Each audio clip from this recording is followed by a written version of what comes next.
certain assumptions to us, which was when they did split the budget for the department of the previous Department of Transport and Public Works, and now into Department of Mobility. There was Program 4 and Program 5 was removed, and then also what they did was Program 1, because we had the management arrangement in Program 1. There was a lot of 50% split and not increase the so a lot of the realignment came from that. And also when settlements consolidated into Department of Infrastructure, the main program that was not realigned properly at the time was administration program, Program 1. So in Program 1, there was a portion of human settlements. Okay. I don't know. I'm sorry about the system. My mic is not. Can you switch off your mic? Okay, let's do that. If my silence is on silent, you go deep. It's the first thing I do. But what's going on? Just the volume is off. Just like this. Just with my goals and everything.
The management arrangement was dissolved in October 2023. 126 staff members were transferred to the mobility department, so that is from the management arrangement in Program 1. The Western Cape Mobility Department's administration was then 74% capacitated and DOI only 65%. A Section 31 2E certificate from Western Cape Mobility Department was then signed and approved, which moved the expenditure incurred for the 126 staff members from the Mobility Department to the Infrastructure Department. No further funding was transferred to capacitate DOI. Funding for 50% of the HOD office had to be funded through the amount received for service delivery pressures, because insufficient money was transferred from the Mobility Department to the Department of Infrastructure. Then on page 2, there's a summary of adjustment estimates. So the main appropriation for vote 10 decreased by 259 million or 2.6% from 9,887,089 million to 9 billion, sorry, to 9,627. So most of the cuts that the department, or the decreases that the department got, was because of the reduction in the national grants. The PRMG decreased by 51.744 million. The HSDG decreased by 214 million. The ISUPG grant decreased by 57.8189 million. The EPWP grant decreased by 650 million. Sorry. Rollovers that the department also received was in respect of the local tender project that the department requested rollover in the 2022-23 budget. The CYCC was 7.6 million. The roads was 7.4 million. And that was attributed to the overcollection of the motor vehicle licenses. The HSDG also decreased by 103 million. ISUPG grant increased by 109 million. Then the title deeds restoration also increased by 3.96 million. The eMerge revenue retention was also granted by Provincial Treasury to the department. So with the overcollection of leases, we then received 8.5 million. The roads was also the motor vehicle licenses, which was also overcollection. It was 23.6 million. Then additionally, the department then had to realign the AFR because of certain previous contracts that we had to adjust for the leases. So the department then indicated that we would undercollect on lease revenue. Therefore, we had to reallocate money from the AFR to substantiate that. And then for the acquisitions of hospital, for the acquisition of property for education and the Department of Health and Wellness, the department then requested the 42 million. The adjustment estimate, so the shifting of funds between votes. So this is mainly because of the mobility money being shifted to the infrastructure vote. 188 was transferred from Vote 1, the Department of Premier, for the restructuring of the WCG audit committees, where the department before had their own audit committee. So from Department of Mobility, the department received 30.167 million. And then also from the Department of Mobility in respect of COE, the department then received 33.788 million. Program 2, Public Works Infrastructure, they received money from various departments. So, and the total of that, of the Section 31 certificates we received was 4.66 million. 2.26 thousand received from Vote 6 in respect of a lease for Poland FET College. 4.514 million was received from Vote 6 for Brackengate operational cost. 9 million was received from the Education Department to fund energy resilience project.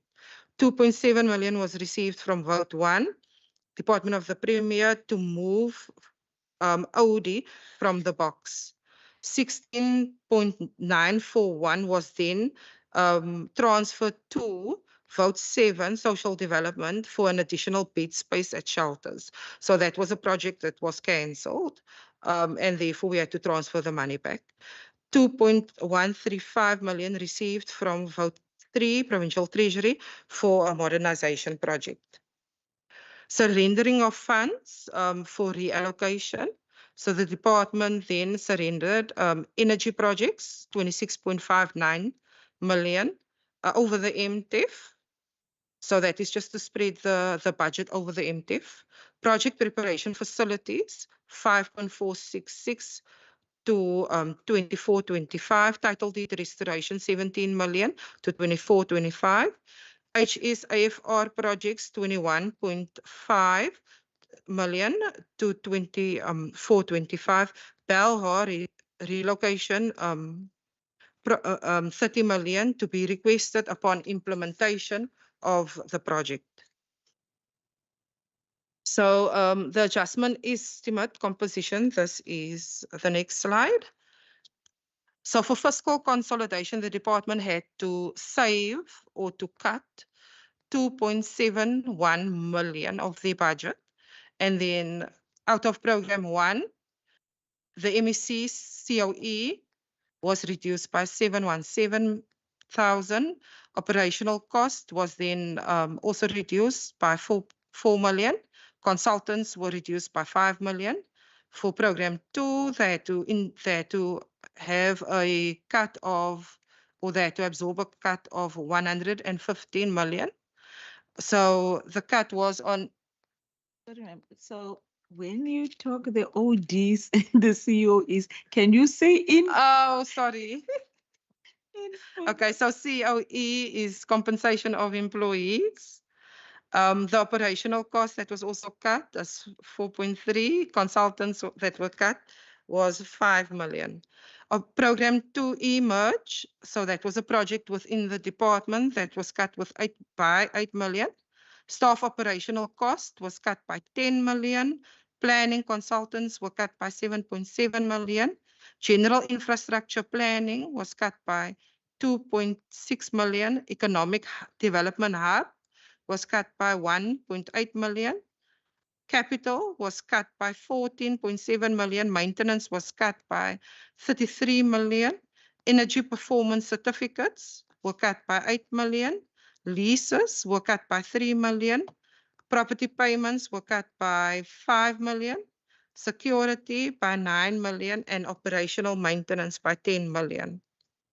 Program 3 cut the compensation for employees by 18 million. Capital maintenance projects were then also cut by 118 million. Program 4 cut the expenditure with staff operational costs by 4 million. Environmental research was cut by 1.25. Staff operational cost was cut by 2 million. Program 1 administration was cut by 8. Okay, sorry. Service delivery pressures. So after this cut, the department then went through the budget to see what risks the department would still have as a result of the fiscal consolidation. So 2.7 in program 1, there's still a remaining risk of 8 million. 2.7 million operational costs for the office of the HOD. That is because the mobility department didn't transfer back all of the funds required. 6 million for the implementation of Construction Industry Development Board Best Practices Assessment Scheme. So that was a circular or a gazette that was published during the year, and the department still needs to assess the validity of it. Program 2, Public Works Infrastructure, the service delivery pressures is 55 million. So of that, 7 million relates to facility conditions assessment, 13 million relates to schedule maintenance, 20 million to operational maintenance, and 7.2 to municipal services, 8 million then to energy performance certificates. The adjustments estimate absorption of the wage. So the department it was indicated that the department has to absorb the wage agreement. The department reflects a 58.4% spend of the adjusted budget allocation. This includes additional pressures incurred during the management arrangement. The department will be able to absorb the wage agreement in the current financial year as a result of increased attrition and delays in recruitment processes. Between April and October, the department had a net loss of 2 employees. Sorry.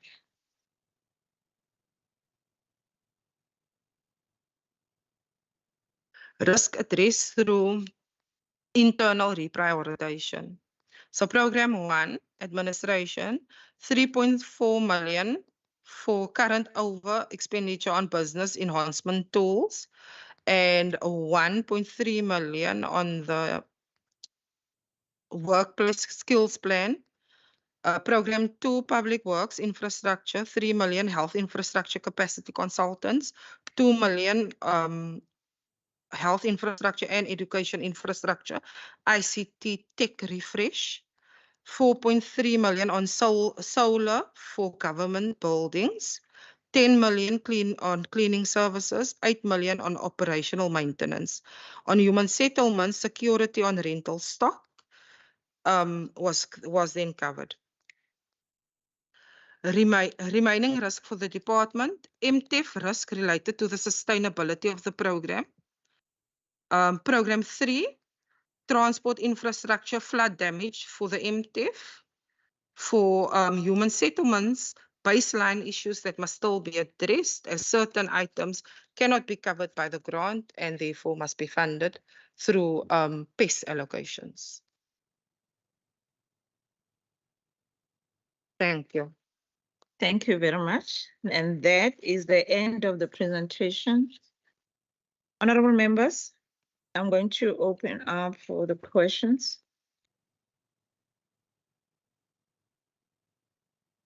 I see Member Murray. Thank you, Chair.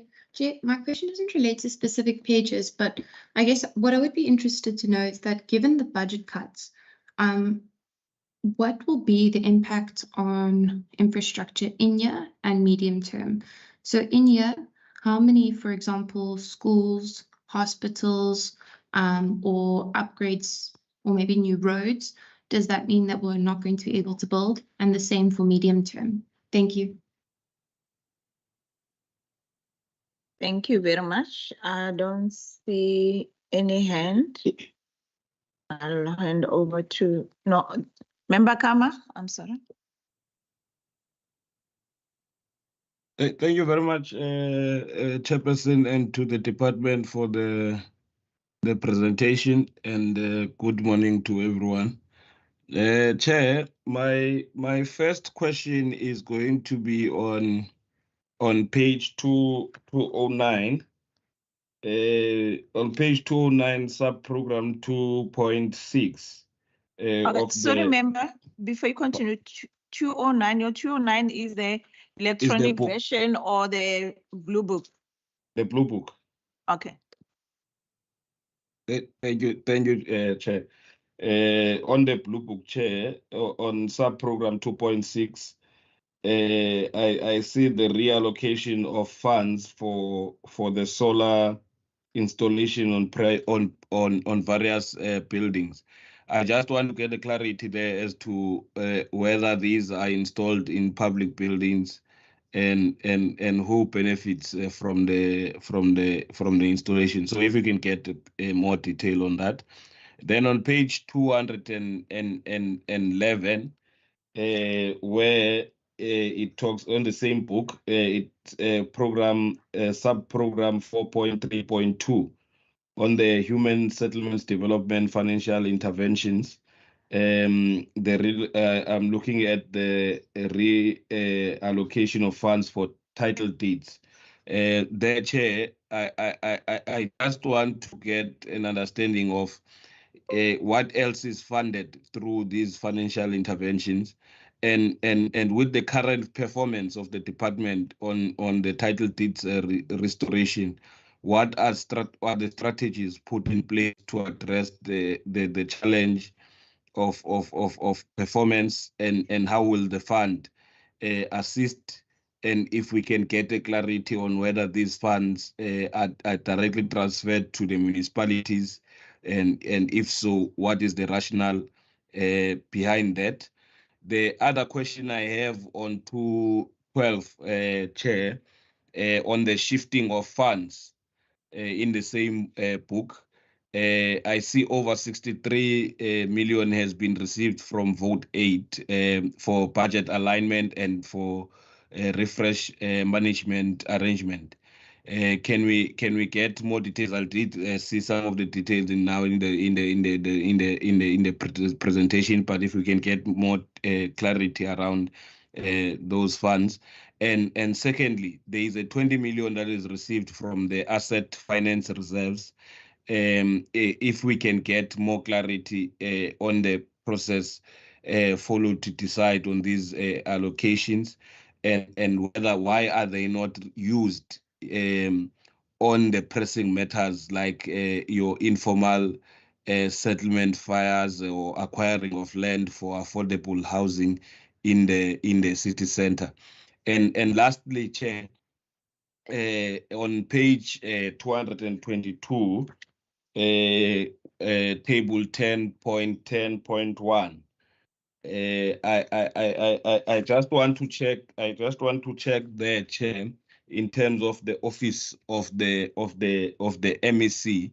I would like the officials or the HOD in the department to take us through the recent talk of the town around the rental for the MEC, while he has an allocated or a house in town, and can we be advised on how or what is happening with that? Is there any investigation, and how much of this budget is used or is allocated for such rental, and where does it come from in the budget? Thank you very much, Chair. Thank you very much, member. And I think it's being sneaky a little bit with the issue, because I think on the presentation on the shifting that you're talking about, on the summary, they explained to it they will do that, and then we haven't seen anything that has to do with the minister's private property. All this, it's about the issue of the adjustments. But I'm going to leave the department to respond to what they can respond to, and on other issues that they cannot respond to, maybe that is not going to be possible for you to get the answer that you wished for, because the platform you're using is the wrong one. So if we can continue in that, is Member Maran, I'm going to hand over to you. Thanks, Chairperson. Thanks very much. I got for the first round 2 questions. The first one is on page 205. The main appropriation decrease, Chair. We have seen that this budget, there's a decrease of over 372 million. We have now heard in the presentation that this department have to absorb the weights agreement. Chair, I just wanted to check, and the Honourable Mari asked a similar question: which programs will suffer because of this decrease? Which schools will not be built? Which hospitals will not be built? Which roads will not be upgraded, Chair? And if all the questions are not with us now, whether we can get a list, maybe, Chair, written, that which programs will not be done because of these budget cuts. And then the second one, Chair, rollovers, program 4. We just wanted to check, Chair, these rollover budgets, whether Silvertown emergency housing will be part of that, if you can get it rollover, whether Transex housing project will also be part of that if we manage to get those funds rolled over. Thank you. Thank you very much. I think that was Member Isaac. No, thank you very much, Chair. Chair, I'm just going to go on the presentation and talk about a summary of the adjustment estimates.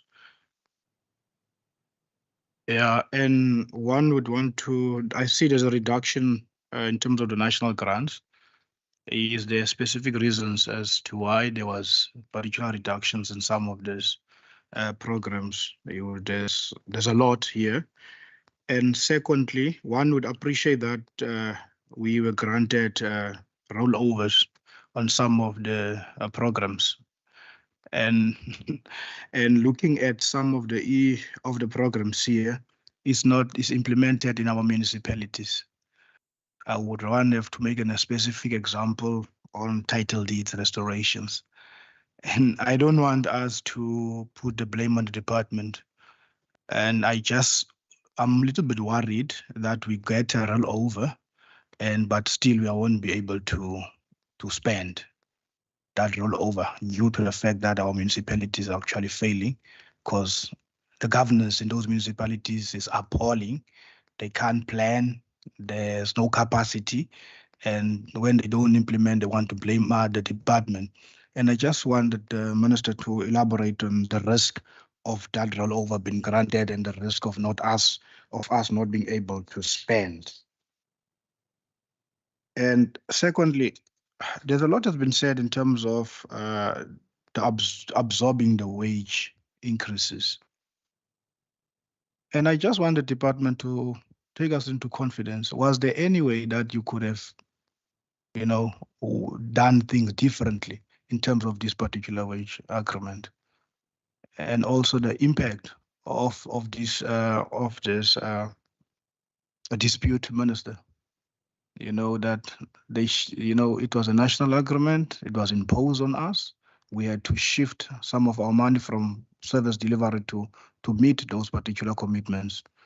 And what's going to happen should this dispute not be resolved and us not getting the money? What would be the impact in terms of your work, you as a department? I think I'll pause there for now. Sure, thank you.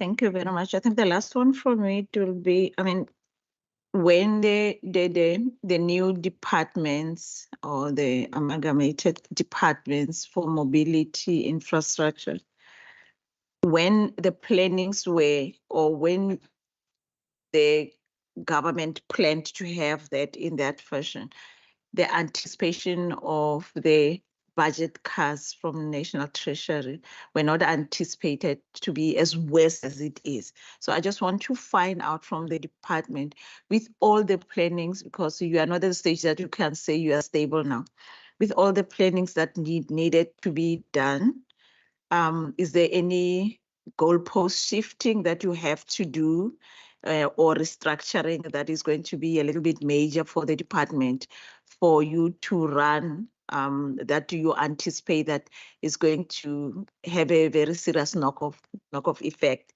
when coming to the main budget or for the next financial year for 2024? Thank you. Hand over to the Minister. Are you going to go first or the acting HOD? Chairperson, what I'll do is obviously the bulk of the nuts and bolts of the shifts, I'll hand over to the department, because indeed, as cabinet, we were provided with various scenarios. Needless to say, the worst of those scenarios has even been exceeded by what is busy happening now. But to put into perspective, and I hope the members will fully understand what I'm about to say, Johnny Clegg famously said, the revolution will eat its own children. And that is what is busy happening as we speak. We are now robbing those people who require service delivery to pay those who are expected to ensure we get service delivery. So the revolution is indeed in our country eating its own children now as we speak. Service delivery is already under massive strain in this province. It will continue to be under massive strain. And seeing that this is just in-year adjustments, and what we have already been forewarned will happen when the new budget will be tabled, which I won't dive into now. And just if you look at the reductions already in the grants, it must be a clear indication for you the massive impact just in the current year of the wage increases. Already in human settlements, the approach has been to cut from all provinces. That is what must be on a record. We're not the only province that is being cut. But the problem that you have is already the funding which branch human settlements was getting for a number of years was already inadequate. And the recent census data, Chairperson, shows to you that what we are getting versus what is expected and the semi-migration to our province. Again, the revolution is busy eating its own children. In the Western Cape's case, the revolution has been spiting the Western Cape's children for more than 15 years almost now. Similarly, one can say about roads. What we require just to bring our road network up to par. And again, this has been bemoaned for more than a decade in the previous Department of Transport and Public Works. The chickens are coming home to roost because you can only rob Peter to give people for so long until your infrastructure is going to come under massive pressure. Similarly with EPWP, a program which really has good intentions, but yet again, the revolution is eating its own children, taking those opportunities away to pay for a wage bill, which was negotiated at the national level. All departments and provincial treasury prepared budgets based in good faith, and which is why we have declared this intergovernmental dispute. You can't, in your household, draw up a budget, but when you and your wife go and do shopping, suddenly there's a new shopping list popping up while you're in Woolworths. The same scenario is happening here for us. It's just a lot worse. Chair, I'll hand over to the acting HOD, but I do know, and this is just my final comment, a general comment on this, and the system member Saleko, the issue of rollovers and if it's not spent. And I'm just looking through the one sector at the moment. I'm not even going to talk about the other ones. Last week I had attended the MINMEC, and we were actually forewarned, if we do not spend the rollovers, or our local governments who we empower do not spend the rollovers, that money will not be rolled over again. That is the risk, unfortunately. Thank you, Chair. Through you, I will attempt to answer most of these questions, and then I will phone some of my friends sitting next to me. So the question about the impact of in-year budget cuts and the impact over the medium term. You need to understand that as an infrastructure department, we require certainty. We publish an annual procurement plan. We have an infrastructure pipeline that exceeds more than 10 years. We can't just put out a procurement plan, tell the industry to get ready, everybody gets themselves in a position to deliver infrastructure, then we get cut and we change the entire plan. This is risky for us, and it's even more risky for the contractors that are planning to assist us to deliver infrastructure. So it has had a major impact as far as the department is concerned, because we are used to cuts, we are just not used to in-year cuts. The impact of an in-year cut on a rolling program means not only do you cut the program in year and then push out delivery in year to the outer years, you have to reconsider the entire program for the MTEF.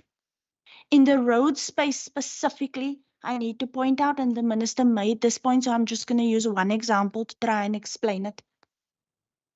But before I do that, let me say, while this budget process occurred and the in-year cuts were forced on departments, we were tasked not just to do an adjustment, but to do 3 scenarios way ahead of the adjustment.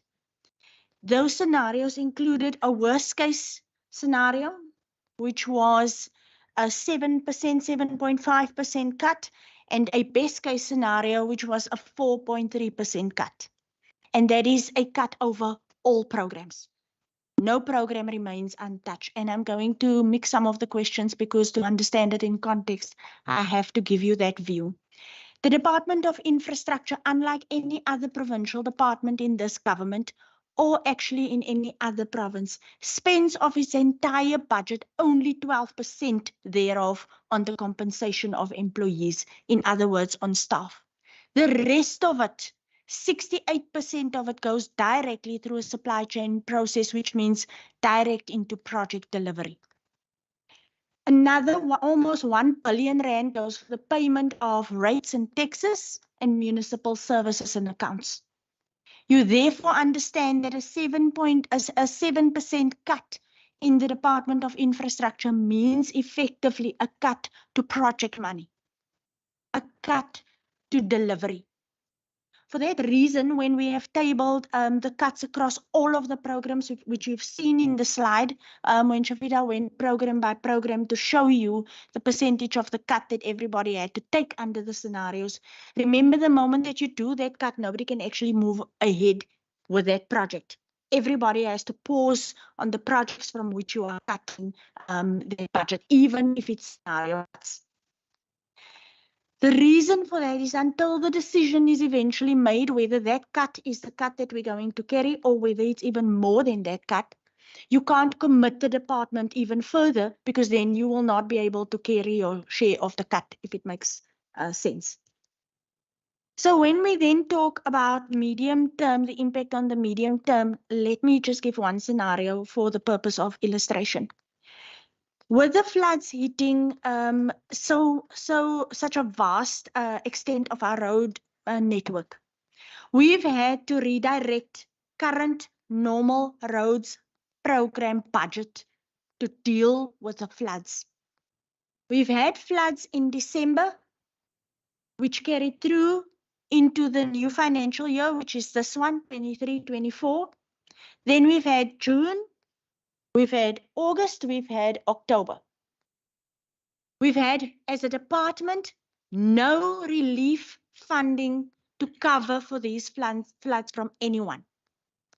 The impact thereof, through you, Chair, means that the normal program with our normal APP targets and the normal business that we were going to do shifted entirely. So we talk about job creation.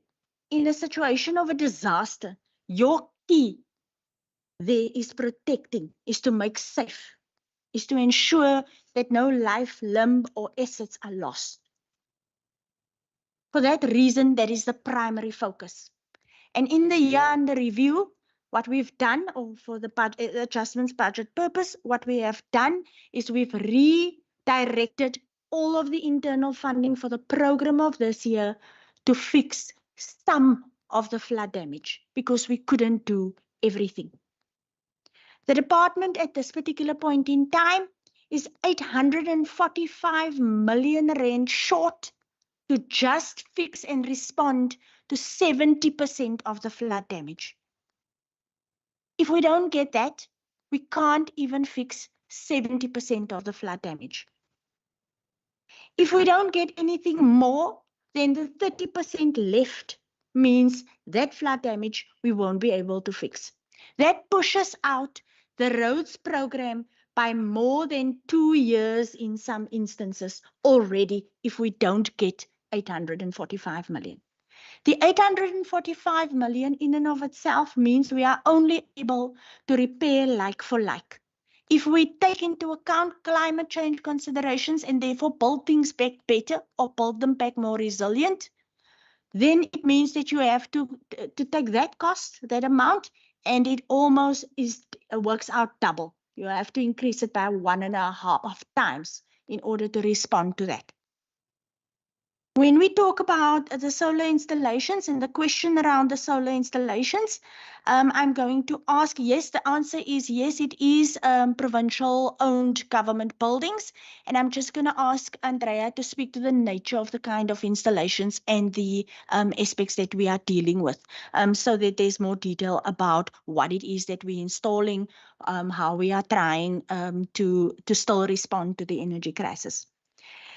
As far as human settlements is concerned and the question around the reallocation of funds for title deeds, there are strategies put in place to address this. I'm going to ask Camilla August to just give the committee a sense of those strategies. But safe to say that at the present moment, again, even human settlements had to carry their share of the budget cut scenarios. What that has meant is even own money allocated out of the AFR in respect of our contribution to title deed restoration, we had to sacrifice that in our scenario cuts. And the reason for it is the following. The delivery of human settlements is entirely funded from the grants. Therefore, the only place that human settlements can cut, remembering we don't have any control over national grants, the only place that they can cut is either from equitable share, which they have very little of and which only covers COE and operational cost in the human settlement space. And for that reason, the acting CFO made mention of risks that are not yet covered, which is baseline matters in human settlements, because their baseline has not been fixed to deal with issues that are not covered by the grant. So for that reason, the only space that they could cut is our own funding in the AFR, which is the Asset Finance Reserve, specifically created for human settlements to incentivize building or developing human settlements, specifically targeting certain key programs. But I will have Camilla just respond to the strategy specific to title deeds restoration. Then the over 63 million received for realignment, the clarity around the funds. So let me try and explain again with refresh what has happened in the short time frame that the departments were given to basically split the old Department of Transport and Public Works and remove program 4 and 5, which is the public transport program, to form the Department of Mobility, as well as the closure of human settlements and the amalgamation into DOI or into the rest of Transport and Public Works to form the new Department of Infrastructure. What has happened is the time frame was too short to wrap up everything in a neat package, and therefore the Treasury used certain assumptions to divide the budgets, to split the budgets for these departments. In respect of Program 1, which includes the entire administration, the CFO's office, the HOD's office, the MEC's office, strategy, planning and coordination, which includes also the HR component there, knowledge management, records management, that portion. What the Treasury did is, irrespective of where the funding belonged, when you go through a line by line, they simply took the approach to split that funding in half, 50-50. Let's take an easy example. One of the things that has nothing to do with mobility is the Masaki Sizwe program, with which the committee is familiar. Yet the Masaki Sizwe program itself was split 50-50. 50% to DOI and 50% to the Department of Mobility. For that reason, what we are saying is the only money that we received back from the Department of Mobility thus far is only the money of the staff that was combined in Program 1 under the management arrangement.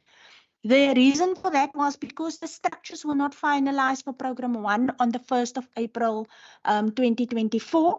The agreement was that everybody, in other words, Program 1 from Human Settlements and Program 1 from the old Transport and Public Works, be jointly held in the Department of Infrastructure under what was called a management arrangement, which is a temporary arrangement. That temporary arrangement, that staff complement, was then supposed to deliver services to both the Department of Mobility and the Department of Infrastructure, which was done from the 1st of April to the 31st of October. So the money that we received back from the Department of Mobility was only in relation to expenditure incurred of that operation from the 1st of April to the 31st of October. Then the 20 million rand in the AFR, why isn't it used in the human settlement space? The AFR that we're talking about here, that 20 million does not come from the human settlements AFR. It comes from the Public Works AFR. That AFR is specifically, the Asset Finance Reserve is specifically created to fund the acquisition of land and buildings, and to fund, there's one that specifically funds money collected from the leases of our own buildings to the private sector. And in this regard, what has happened here is the 20 million rand relates to leases with UCT and an incorrect calculation that we are now fixing with UCT for 2 specific buildings. And for that reason, we now need to drop our expenditure, or we need to cover our risk by 20 million. And for that reason, we're using the relevant AFR to do so. And that's why we can't use that money in respect of human settlements. The issue of the Office of the MEC on page 222, that refers to a cut to the Office of the MEC. And just like every other program and sub-program in the department, that office had to carry their percentage of the cost in relation to fiscal consolidation and for us to carry the wage bill. The question about which projects specifically will suffer as a result of budget cuts for this year up to now, key programs that have suffered, for example, is the entire scheduled maintenance program for general infrastructure. In other words, office accommodation, general buildings. We had to, in order for general infrastructure to carry their portion of the cut, we had to cut all of their uncommitted budget. In other words, money that was not yet issued as tasks for contractors to actually do the scheduled maintenance. That's just one example. But if the committee wants a list of those projects, Chair, we can certainly supply them. Then is there specific reasons for cuts as far as the grants are concerned? Yes, it's the same reasons for the cuts that we have. So when the budget cuts are done, what happens is national departments all get their share of the cuts and an indication of what share they have to carry, as does provinces. In other words, for the Western Cape, by way of example, when you listen to the Minister of Finance, the portion that the Western Cape needed to cut is 6 billion rand. Likewise, each national department has their own allocated percentage cut that they need to carry. What they tend to do is they protect their own budgets and programs, and the cuts happens in the conditional grants or transfers to others, which means this province then gets a double whammy. You get cut by all national departments, and you get cut also from a national treasury point of view in terms of the cuts that the province needs to carry. By way of example, key cuts, and that's also in the presentation, we felt was in the space of human settlements, as well as a 56 million rand cut to the provincial roads maintenance grant. Now you take that cut from the provincial roads maintenance grant, you take the cut from the province that we need to carry in roads, for example, you add on top of that a shortfall of 845 million rand in respect of flood damage repairs, and then you understand the impact on the department in year and over the intake. The issue of title deed restoration, I did say Camilla will respond to that. Safe to say that I'm also supposed to have an engagement which was confirmed by the DG for next week to just have a conversation around the timing, the approval, or the time lapse, I suppose, between when we've submitted the adjusted business plan versus when that business plan is approved, because where we sit now, by way of example, there are a couple of key projects amounting to over 94 million rand that we can't move with, that sits there because the business plan has not yet been approved. And for that reason, it's key for us that we get a move on. And even if we're just able to commit those projects, we are then able to do a rollover or request for rollover. So those are measures that we are taking just to make sure that we are able to respond to this. Absorbing the wage agreement, the question, could we have done something different? No, we couldn't. Year on year, what the Treasury has done to safeguard the province is the Treasury allocated to each department a percentage that we had to save, a forced saving in terms of compensation of employees. Year on year, that amount was approximately for us 50 million rand that we had to give back, and this was kept in reserve so that in instances such as this, they can respond. Like you've heard from the Treasury, when they then tried to respond, they did not anticipate that the national would not contribute, and when they contribute, they would only partially contribute and only in respect of the Department of Health and the Department of Education. Now, for a department that only spends 12% of its budget on compensation of employees, to then be expected to, in addition to that, carry not just fiscal consolidation, but also the wage agreement cost and its implications. You can understand what that means for 12% spent on people to deliver the rest on delivery. The impact of the dispute, I think I've explained that. The anticipation of the cuts, goalpost shifting, The serious knock-on effect is that there's going to be and we have tabled that, you would see there's major changes to the APPs, the APP indicators. Just in the road space alone, I've explained why that would be the case. Equally for human settlements, not only was there a change in the allocation or in the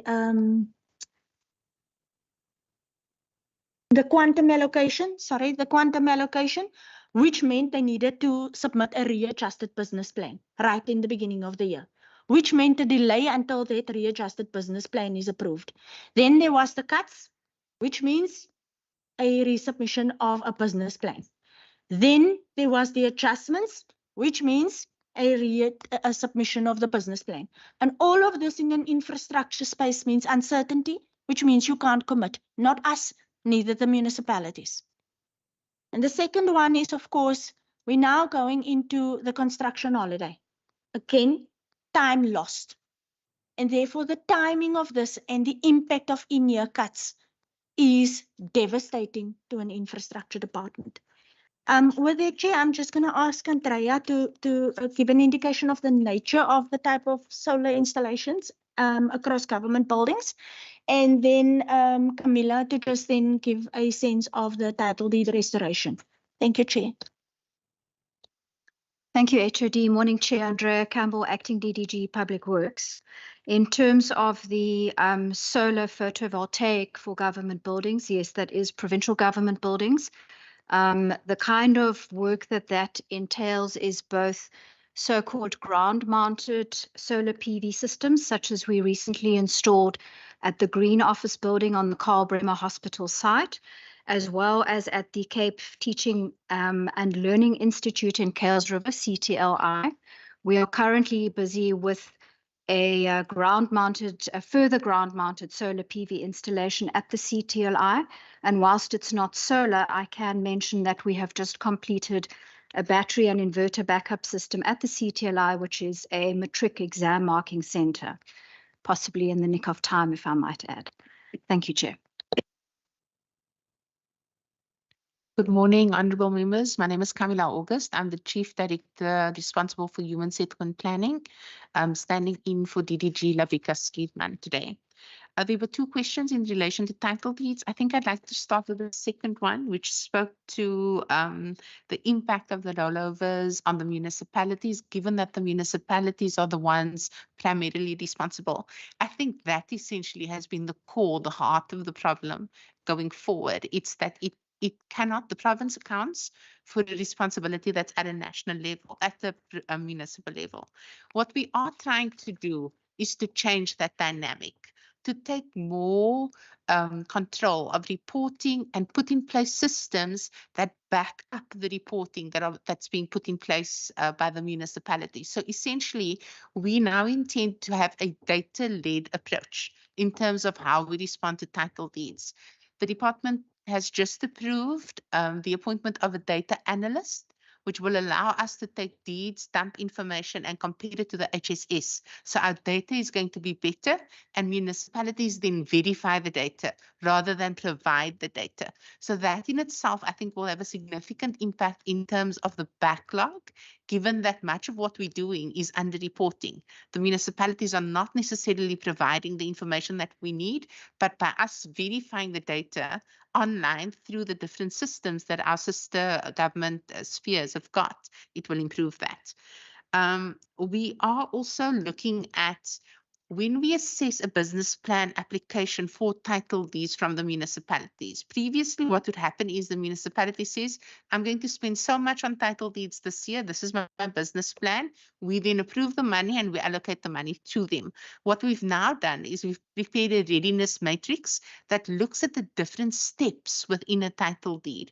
So if you don't have the land acquired yet, you can't be talking about title deed transfer, and therefore you shouldn't be asking for the funding in this year.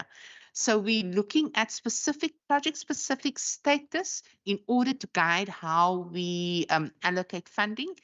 The next step that we'll do for next financial year as well is introduce milestone payments. So no money upfront. If you haven't done what you need to do we withhold the money, and then we are able to reallocate that money through the adjustments budget. We are also having a much more hands-on approach with the municipalities. So we meet with every municipality every quarter to discuss their progress and to discuss their forward planning for title deeds. We've also revised for next financial year how we do our business plan. So in all the years I've been reporting here, it's always been site services. What we're now also doing is including title deeds post 2014. So we want to see that we don't antagonize that backlog.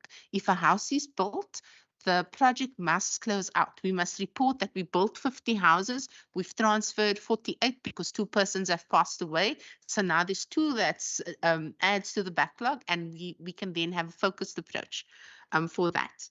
At the same time, we're also doing a title deeds policy framework for the province, because it's a weakness at the national department that we don't have clear guidance on the standard operating procedures. We are intending to have that framework in draft in December and then hopefully out by February. What we have done is we've put together a peer review of the experts in title deeds across the country, and we've given the document to them, and we said to them, be brutal.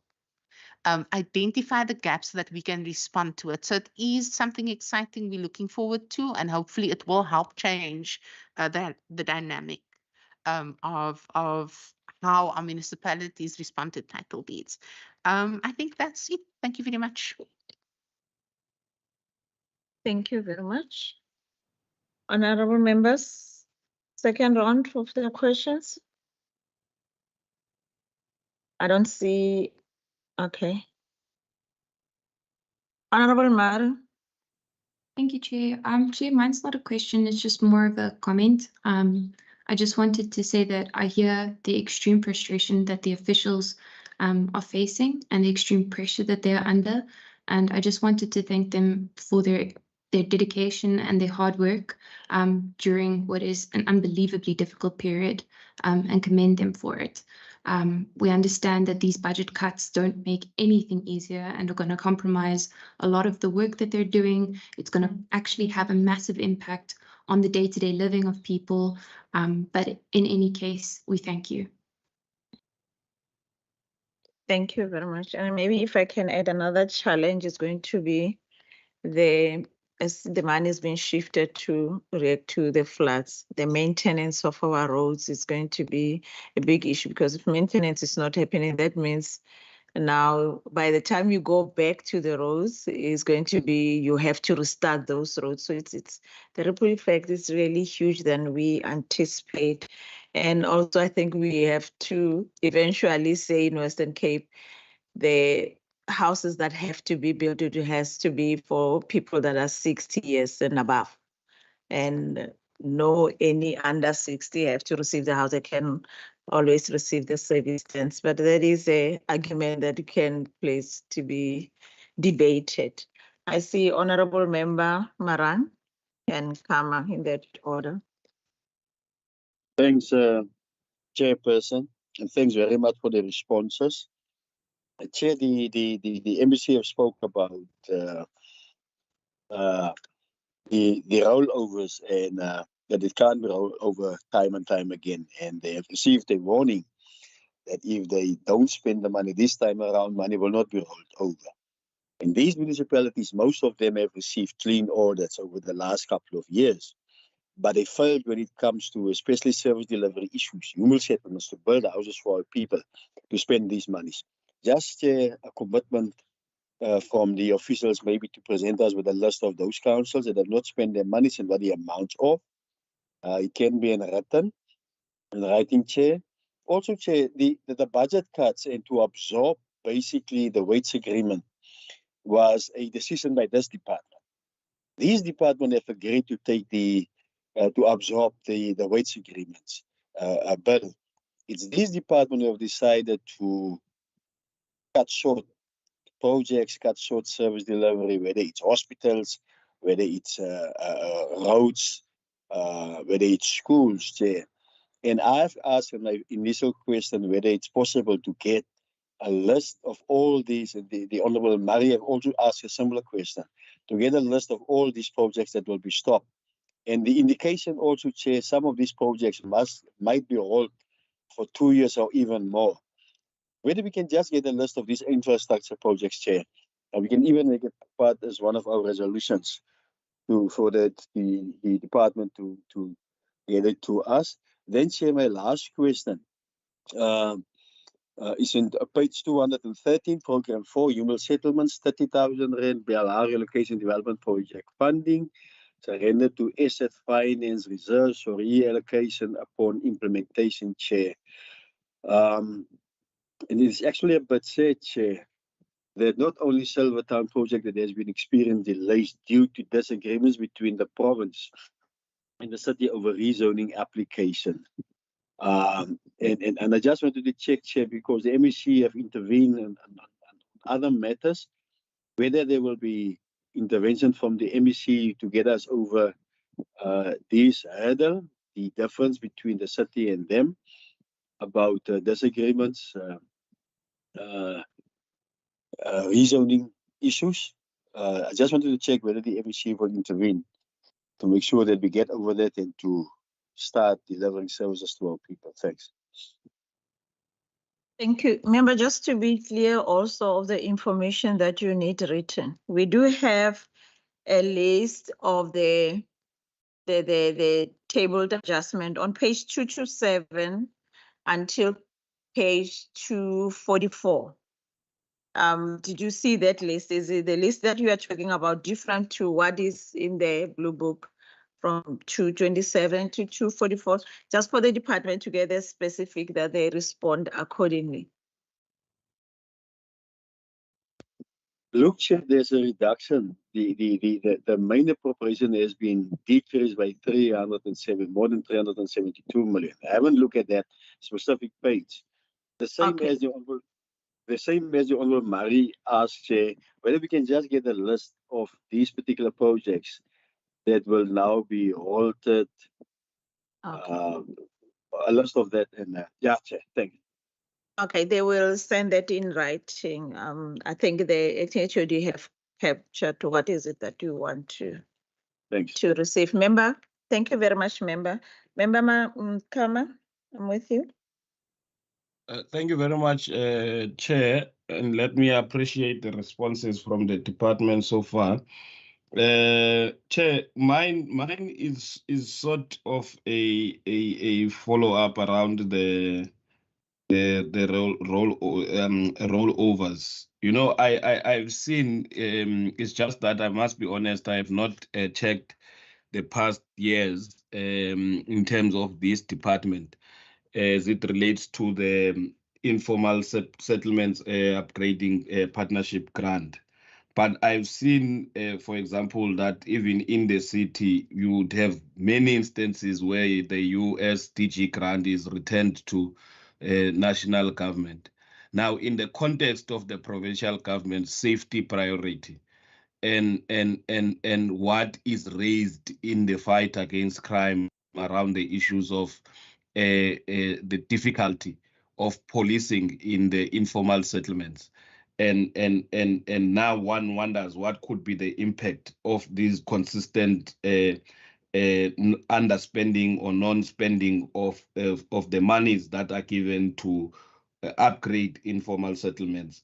Therefore, I just want to check what is the department putting in place to ensure that we really spend these monies as they have a serious impact in what I have just raised. Because here the reason that is given for the rollover is that it was due to geotech challenges and outstanding contractual claims.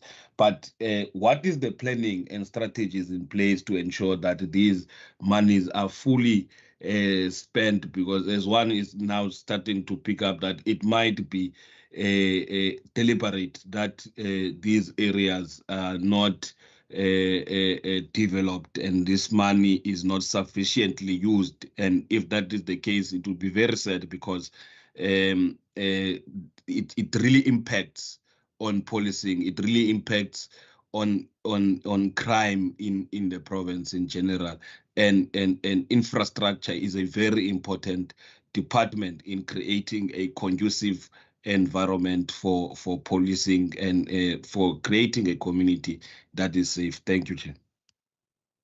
Thank you very much. Maybe from my side is the issue of the implementing of the projects within municipalities.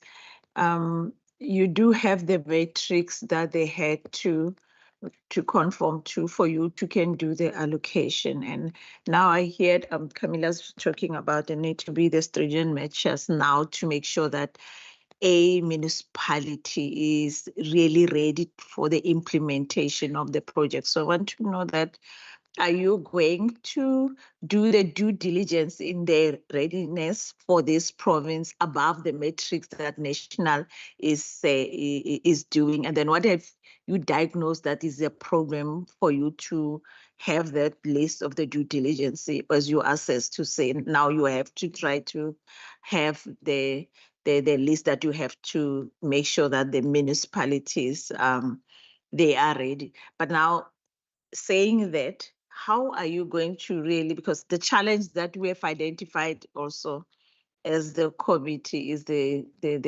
capacity within the municipalities. How are you going to attend to that? Because they're ticking the box on the paper checklist can be something different to the implementation itself within the municipality. So how are you going to balance that? Because it is going to be a challenge for you to can say that I can send you an ice in the North Pole and you will buy it because I'll claim the cleanliness of that block of ice. It's not the ice that you see there, and you will appreciate it. But the reality of it is ice is cold.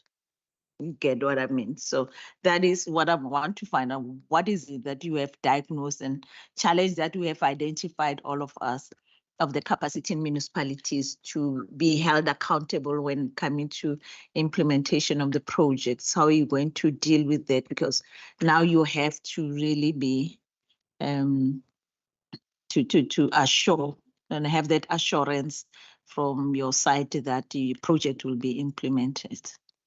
Thank you. Over to you. Chairperson, before I delegate to the acting HOD, Member Maran did ask about the Silvertown project.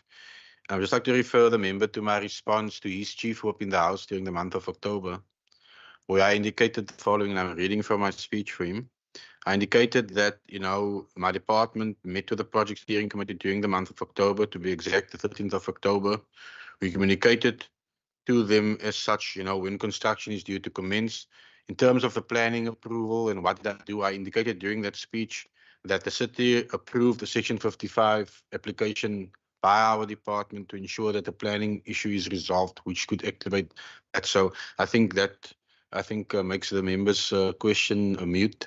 It is going ahead. Just like to let members be aware, it is on the record in the month of October already. I've responded to that. Now I hand over to the HOD. Thank you, Chair. There was a question about the commitment from officials in writing to spend the money. Chair, I cannot do that. What I can commit to is to say that this department is doing everything in its power to put systems in place to ensure that our human settlements branch, like every other branch in the Department of Infrastructure, are poised to be able to deliver. It is not an easy thing. It is not a quick fix. And I cannot sit here and give the impression to this committee that it is. I am busy together with the head of branch to put certain measures and mechanisms in place of weaknesses in the system that I have identified with her. And together with my finance and supply chain team, Chair, we are putting together a consolidated program for the minister in terms of how will we turn this around. That much I can give an indication to the committee. As far as the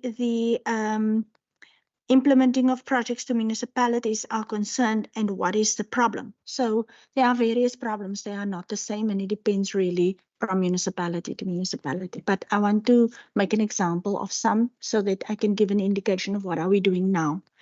In order for us now, right now, to make sure that apart from the cuts, we don't still underspend as well, I've indicated to the committee that I am setting up an engagement with the DG, with the National DG of Human Settlements for next week. The idea of that engagement is to understand if we are able to put an acceleration program in place, whether they would actually consider giving back some of the money, consider giving us an allocation specifically targeting acceleration programs. We are also, Chair, looking at those municipalities where we do see capacity problems and even governance problems. And for that reason, there's a number of letters that has gone out to municipal managers this week, indicating that the department will not be paying over the money to them, that instead we want a tripartite agreement where we actually pay on a certification of actual progress directly to the contractor. It's one mechanism to ensure that we pay for actual delivery and for actual houses built, and not on the promises of an undertaking only for the money to be paid back to the department when their financial year ends. Internally itself, there's also capacity issues, which I'm addressing together with the head of branch, and for which I have put steps in place. Chair, like I said, we owe the minister a report to actually indicate what steps are we taking and how are we going to turn this around. Further to that, if you talk about what are we going to do, definitely, Chair, what is needed is a due diligence per municipality, over and above conversations and meetings.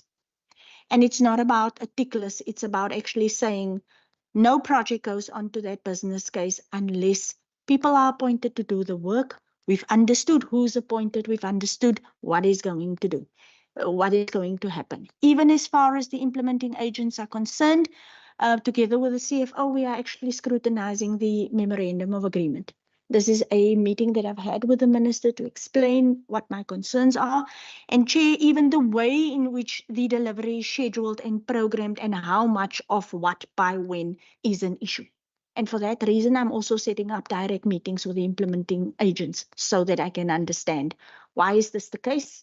How is it that grade 9 contractors can't deliver on the mandates when they are the capability in accordance with the CIDB says they have unlimited capability and actually they can deliver everything everywhere, such as a World Cup stadium, for example.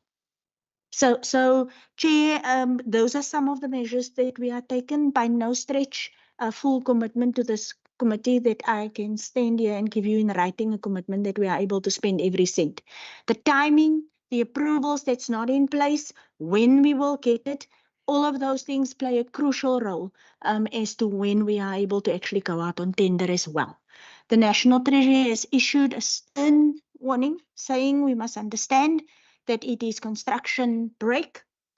And they are not saying that we can't issue tenders over this period. They are saying it's not advisable, because this is also the period that there's nobody that's able to respond from a sector point of view in the way in which we would like them to respond. So there are other exogenous factors that makes this quite difficult in our space. And like I've said, the in-year cuts did not help the department, and already hamstrung department and branch human settlements from a capacity point of view. But with that, Chair, I will just ask Lopika to fill in any of the blanks that I might have left. Thank you. Thank you, Chairperson. I think in terms of the due diligence, you spot on. What we're wanting to do, it's again a data-led approach. We want to understand exactly what the issues are at the municipality. So there's defined issues. It could be that the township register hasn't been put in place. In one municipality, we've got the houses were built, the houses were allocated, the houses were captured on the system, but a different person was put into the house. So you can't allocate the title deed. We've got the title deeds, but you can't give it to the person that's been living there for 20 years, 10 years. So we want to understand the specific problems, and then from that, we are able to do a focused, pointed response per district. And it will also contribute in terms of cost containment. If you can say, in this district, there's 10 projects that require the specific intervention as a result of the due diligence, we then appoint a specific organization to do and address that concern. What the acting actually is saying is also very relevant. All of the forward-thinking approaches requires capacity at a municipal level and at a provincial level. And something the acting CFO said to me in a different context in a meeting a day or so ago was, we need to be wary of attempting so much that we don't achieve the little things that we need to do. So we've got very pointed targets for next year. We know so many SDFs or whatever will be undertaken in this municipality. By the following year, we'll have the broader picture. We are beginning to do that due diligence this year already. So there will be progress as we move forward, but everything won't happen overnight. But there's a clear strategy for where we want to go. Thank you. Thank you very much. Is it all questions that have been answered, members? Is all your questions being responded to? Okay. I'm going to take the silence as that is the case. I think we have exhausted the questions. I'm just going to give the minister, let me start by the acting HOD, the closing remarks, and then minister. Thank you, Chair. I just first want to thank this committee, like always, for the deliberations and the good faith in which it is done. It is highly appreciated. And then I want to specifically thank my finance team for the very late hours, very unusual type of navigating that we had to do to get this in time and to make sure that we do it in the best interest of the department and the province. And then I want to thank my top management team sitting with me here today, as well as the Minister for his support in enabling me to do my job. Thank you, Chair.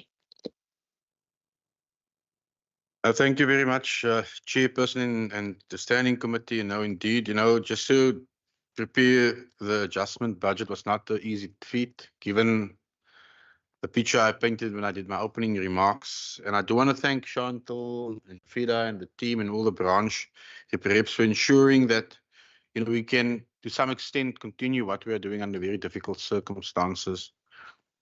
But looking ahead after today and into the future, Madam Chair, it will not be very easy. And I would love to repeat the lyrics of the song, which I quoted earlier on by Johnny Clegg.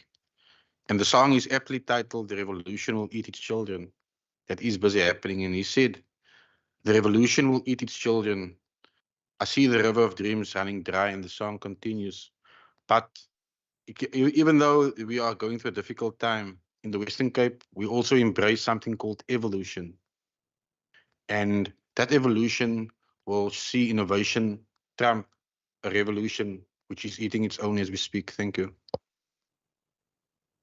Thank you very much. And I think from the Standing Committee side, we really appreciate, and talk on behalf of all the members, that we appreciate the hard work that you are doing and more the difficult space that you are operating in, that you sometimes we foresee that you'll be robbing Paul to pay Peter and rob Peter to pay Paul. You are in that space that you will, and it doesn't mean as a standing committee, we are not seeing the difficulty that you are in. And we've got the luxury of being on the ground to interact with the municipalities to sort of sometimes get the challenges that you face, and acknowledging that, by the way, is another sphere of government. You can always do to a certain extent, but I need to highlight this one.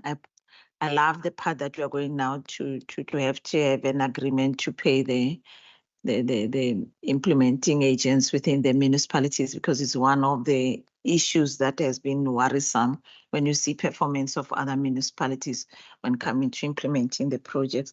So I'm not going to go on. Member, do you want to thank the department on our behalf? That was from the chair. Now thank on behalf of the. And also from me, have a fantastic, if we can manage to, festive season. No, thank you, Chair. No, mine is it's just a minute to the Minister and the department and to the acting HOD. Thank you very much for what you have done since the HOD has left, to be supporting the Minister during this trying time of the adjustment budget. And to everyone has been able to act in positions when the shifting, you shift money, then you shift warm bodies as well, but you are able to do the job. And also understanding that the job that you do, it's not an easy one, because in some of the municipalities, we've got stubborn individuals who does not want to cooperate. And as a result, you might not be able to fulfill or meet your targets. But from our side, thank you very much for always being able to be honest in how you answer our questions. And we all know that you are going to go to a festive season. And we wish you nothing but the best with your families. If you are able to get off the bike and get on the bike again and rest and enjoy your families, because it's all what we have.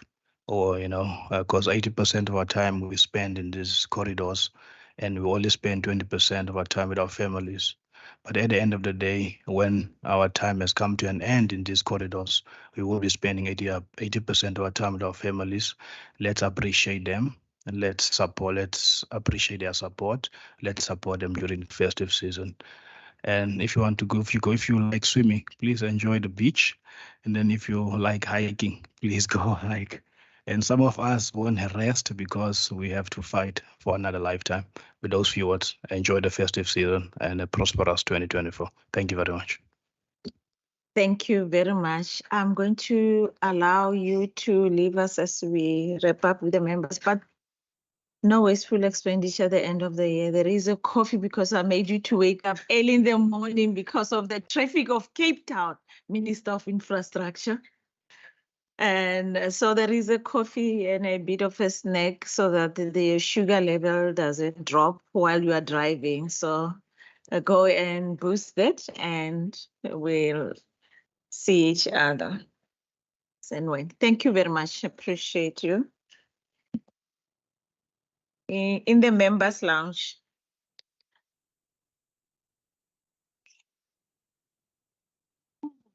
Yeah. Okay. Thank you. Okay, members, I'm going to suggest that we adopt the reports today so that we don't have to come back to just for adopting the report. So Shamiz is going to flag it on the screen, and it will go like this for deliberation of today. The report of the Standing Committee of Chair, on a point of order. Chair, can we just firstly deal with the issue of supporting the particular vote before going to the report? Just to be technically correct. You're not the chair. The chair is right. Is doing what you are saying. Again, just to be the chair, to acknowledge a person that raised the hand, that will be in order. So don't try to fix a mistake by creating another mistake. Let me continue. The report of the Standing Committee on Infrastructure on Vote 10, Infrastructure in the schedule to the Western Cape Adjustment Appropriation Bill B7 2023, dated 30 November 2023 is as follows. The Standing Committee on Infrastructure, having deliberated on the subject of Vote 10, Infrastructure in the schedule to the Western Cape Adjustment Appropriation Bill B7 2023, referred to the committee in accordance with the Standing Rule 188, reports that it supports the vote or not support the vote. Honorable members, Members Leku? Aye, so moved. Sorry, my hand is up. Oh, sorry. I saw the hand that is so quick is the one in front of me of Member Seleku, and then is then that I go to the screen, but I will ladies first. Over to you, Member Mare. Thank you, Chair. Chair, in one go, I would like to vote to support and also vote to adopt thereafter. Thank you very much, Honorable Member. I appreciate that. Member Sleko. Support, Chair. Thank you very much, Member Maran. Chair, thanks. Chair, the ANC cannot support this vote, Chair. There's a decrease of more than 272 million rand. This department has agreed to the reduction of this budget. The ANC is of the view that Provincial Treasury through their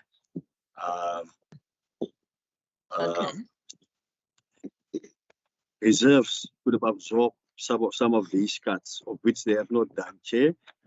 And that is basically the reason, Chair, why the ANC wishes to not support this vote, but also the vote against this decreases be captured in the report as per Rule 90 of the Standing Rules. Thanks.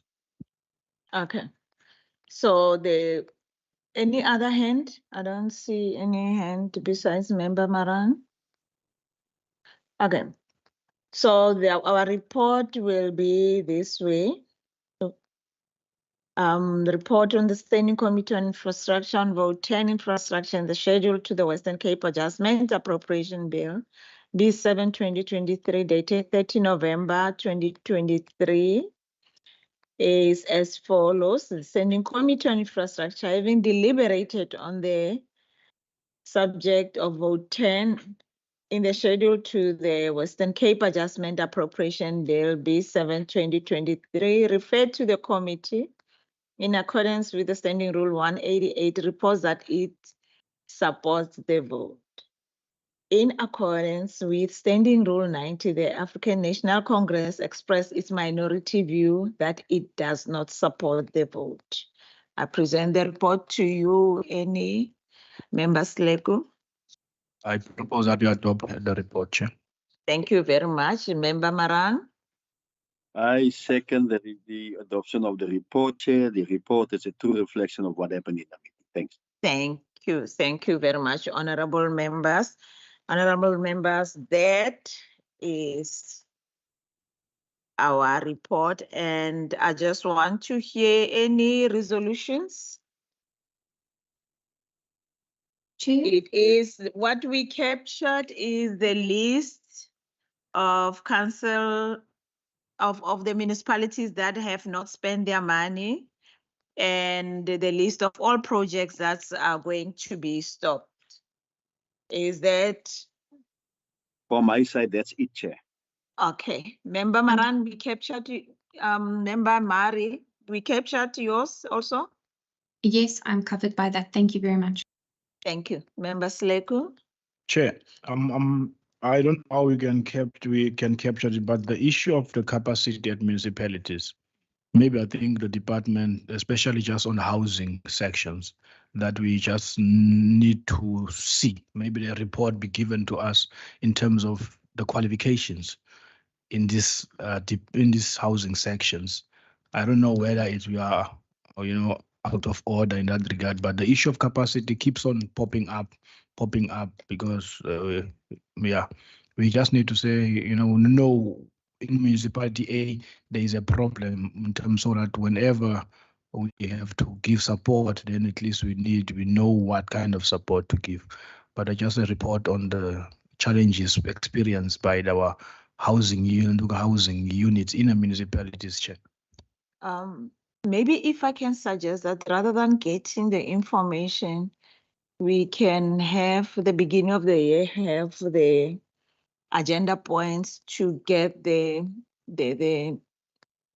diagnostic assessment that the department did for the municipalities, which it will be talk to the due diligence assessment that they are going to do on the municipalities before they can allocate the money for their projects. So if maybe we can do it that way, it will cut the poppies and that can be out there. Okay. Are we in agreement, members? Chair, I want to understand you correctly, because when you started, you said instead of getting the information, are you referring to the information that we request for municipalities to provide us with municipalities that have not spent? No, You does not no. refer to that. Okay, no, we members Leku suggested another third resolution that we get the information about the municipalities where there is no capacity. Okay. Talking to qualification and so I was suggesting that rather than getting the list, let's say we put that as one of the first agenda points for the new year, to engage with the department for them to brief us on the diagnostic assessment of the capacity within municipalities and the due diligence that they are going to do, that is going to talk to what Camilla was talking about, that they are going to do that before they can allocate the funding for the housing projects in municipalities. Meaning, Chair, that we got 3 recommendations. Yes. Am I correct? Yes. Okay, no, that's fine. Thanks very much. Okay. Are we in agreement with those resolutions? Okay, I'm going to take the quietness to be you are in agreement. Members, thank you very much. We did receive back, I think you saw the expropriation bill from the NCOP. So we are still going to engage, check the date of when are we going to meet. Still for the housing consumer protection bill, we haven't received. Did we receive? We haven't received any communication after, so that is still on hold, but the expropriation bill is the one that we did receive. The negotiating mandate is the negotiation 6 December. Okay, so they are going to do that on the 6th of December. So when you get the notice of the meeting within 11 December. Within a short period of time, which it might be the 11th of December, don't be surprised. It's about, so anything else from now, it will be about the legislations. We don't have the issue on our program. That being said, be fantastic, be the best version of yourself until we meet on the 11th, I suspect. And have a fantastic day. Thank you, members, and the meeting is adjourned. Thanks, Lizette. Thank you.